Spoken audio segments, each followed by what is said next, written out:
Bonjour et bienvenue dans J'aime l'écho, l'émission qui donne la parole aux chefs d'entreprise. Baptiste Bellon, bonjour. Bonjour Nicolas Dose. Bienvenue, vous êtes directeur d'exploitation associé de 2B Systems. Vous êtes un éditeur de logiciels pour l'industrie agroalimentaire, les fruits, les légumes, la viande, le beurre, le fromage, la poissonnerie. Donc l'objectif, c'est de digitaliser un maximum de tâches. L'achat, la vente, la comptabilité, la gestion des données, le fameux CRM à la relation client. L'entreprise a vu le jour en 2007 à Rungis, comme par hasard dans l'agroalimentaire. Enfin, en tout cas, votre famille en a repris le contrôle tout récemment. Vous avez ouvert plusieurs agences, Bourg-en-Bresse, Genève, puis tout récemment Marseille, à la suite d'une opération de croissance externe. Si j'ai bien compris ce que vous faites, votre idée, c'est d'avoir une offre globale. C'est-à-dire qu'un client vient vous voir et vous avez réponse à tout. Tout à fait. L'objectif premier d'une ESN, donc entreprise de services du numérique, anciennement SS2I, c'est la notion de service qui est très importante. L'interlocuteur unique, c'est la solution qu'on propose à nos clients pour le software, le hardware, le soft réseau, et le hard. Le soft et le hard. D'accord. Et le réseau. D'accord. C'est-à-dire qu'un client a un besoin pour gérer ses flux quotidiens d'achat, vente, stock, comptabilité, CRM, traçabilité, toute la gestion informatique. Maintenant, nous pouvons répondre de manière efficace et avec un interlocuteur unique chez 2B Systems. Vous dites maintenant parce que c'est récent l'offre globale ou... Depuis qu'on a repris 2B Systems, oui, puisque nous sommes le seul acteur dans l'informatique agroalimentaire sur le marché à proposer cette offre globale. Ouais, c'est quand même effectivement très particulier. Justement, c'est très particulier. Vous êtes dans un monde où il y a ce qu'on appelle la DLC, vous savez, la dette limite de consommation. C'est une particularité, ça, quand même, du monde dans lequel vous évoluez, des attentes de vos clients, de leurs contraintes, de leurs besoins. C'est une problématique majeure de nos clients, notamment dans les produits carnés, oui. Tout ce qui est la volaille, le poisson, un petit peu moins dans les fruits et légumes, mais c'est pourquoi aussi tous nos clients doivent avoir un logiciel qui permet de gérer des flux tendus, les stocks, et puis avoir un œil sur toutes leurs marchandises en temps réel. Vous connaissiez l'agroalimentaire avant d'y aller avec votre famille, là ? Oui, mon père est un acteur dans l'informatique agroalimentaire depuis de nombreuses années. Bon, est-ce que c'est avancé comme secteur dans le digital ? Parce que j'ai reçu des quantités de gens qui accompagnent des entreprises dans le digital et ils font tous le constat que finalement il y a beaucoup de retard. Et alors là, on se dit en plus, vous êtes souvent sur des PME, des métiers qui sont en rapport avec le produit, qui ne sont pas forcément des gens qui, lorsque vous arrivez en disant « je suis une entreprise du numérique », vous accueillent forcément en ayant compris tous les contours. Vous voyez ce que je veux dire ? C'est vrai qu'il y a un petit peu de réticence de par nos clients sur l'informatique, mais qui dit retard dit beaucoup de projets. En un an et demi depuis la reprise de 2B Systems, on a sorti une quinzaine d'applications, beaucoup d'indépendance et d'autonomie envers les clients de nos clients. Il y a un véritable pas de géant qui est en train de se faire et des opportunités qui s'ouvrent de plus en plus pour nos clients et leurs clients. Et 15 applications ?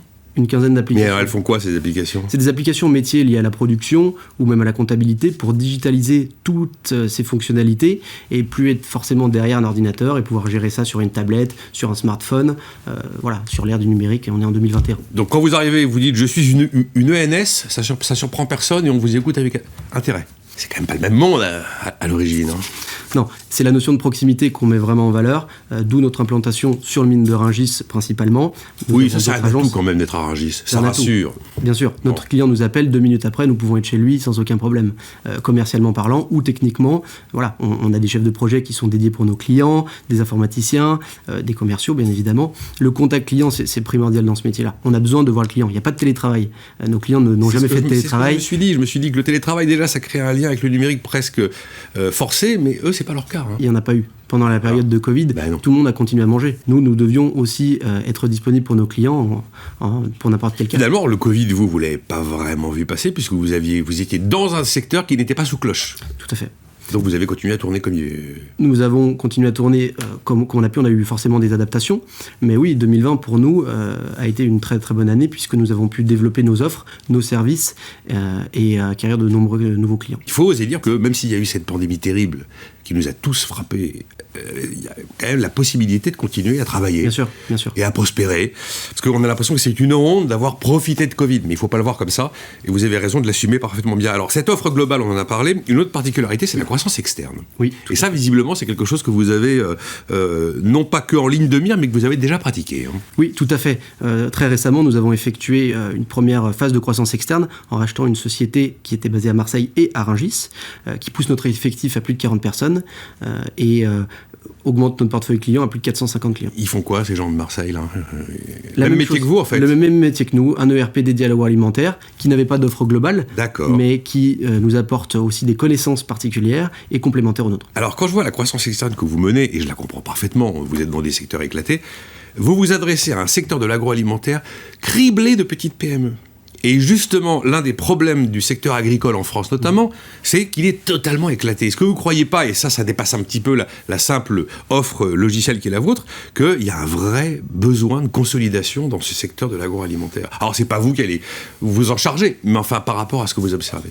Oui, comme vous le dites, mais il y a des petites entreprises, des très petites entreprises, des moyennes et des grosses. Ce qu'on est en train de voir de plus en plus, c'est qu'il y a quand même des grands qui rachètent de plus en plus des petites entreprises et font des acteurs avec des produits plus variés et des regroupements d'entreprises très importants. Il faudrait que ça aille plus vite quand même, hein, parce que c'est quand même Quand vous regardez certains pays, justement, qui ont un secteur agricole beaucoup mieux organisé par rapport, justement, aux industriels et par rapport aux distributeurs, ça éviterait toutes les difficultés qu'on a à trouver la juste rémunération pour les agriculteurs en France. Vous l'avez constaté. Et alors, d'ailleurs, j'ai une question par rapport à ça.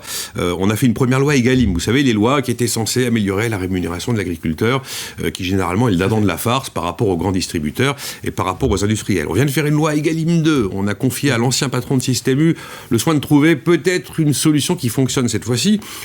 Sa solution, elle a été, en résumé, d'imposer finalement au moment de la négociation qu'il y ait un prix plancher en dessous duquel on ne peut pas descendre pour l'agriculteur. Et après, vous vous débrouillez, industriels et distributeurs, pour négocier. Est-ce que vous croyez que là, on progresse dans ce domaine? Parce que je fais ce métier depuis longtemps. Ça fait partie des questions récurrentes. Écoutez, oui, on progresse. De dire que c'est la solution, je ne suis pas sûr. Il y aura encore des phases d'adaptation. Ça suffira pas, cette Egalim 2? Écoutez, chaque fois qu'on met les choses en place, on voit les retombées et on adapte.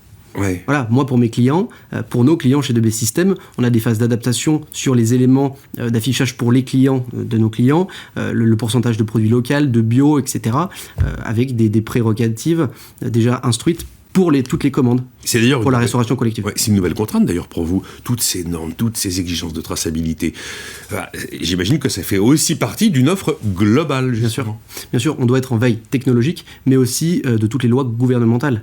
Donc on parle d'Egalim, on peut parler aussi de Chorus Pro. Je sais même plus ce que c'est Chorus 2024-2025, toute l'informatisation, l'EDI, l'envoi des factures dématérialisées. Ah, oui aussi. On doit pouvoir répondre de manière efficace à nos clients avec cette solution. Bon, Baptiste Bellon, offre globale, est-ce qu'il y a encore des domaines de digitalisation sur lesquels vous travaillez qui ne sont pas encore mûrs dans votre secteur? Oui, il y en a beaucoup. J'espère qu'on pourra les présenter d'ici l'année prochaine. Exemple comme ça qui vous vient? Des applications qui n'ont jamais été vues dans le milieu agroalimentaire pour nos clients qui n'existent pas sur le marché. Mais qui feraient quoi? Enfin, des applications dans quel domaine? Je sais pas, les ressources humaines, je dis ça. Plutôt liées au transport. Au transport. Plutôt lié au transport, puisque nos clients ont des activités de transport, soit qui gèrent de par leur structure, soit qui font appel à des services externes. Aujourd'hui, nous, on a tout intérêt à automatiser tout ça depuis le On est bien d'accord. Bon, croissance externe, vous allez continuer, là, c'est votre... Vous avez appuyé sur le bouton, là, il y a quelques semaines, donc on continue? On continue, oui, on continue. On a de beaux objectifs d'ici 2 à 3 ans. Avec la famille, on va tout faire pour tenir ça debout et puis réussir nos objectifs. Bravo à la famille Bellon. Hein. Baptiste Bellon, donc avec nous aujourd'hui, il est directeur d'exploitation associé de 2B System. Merci beaucoup.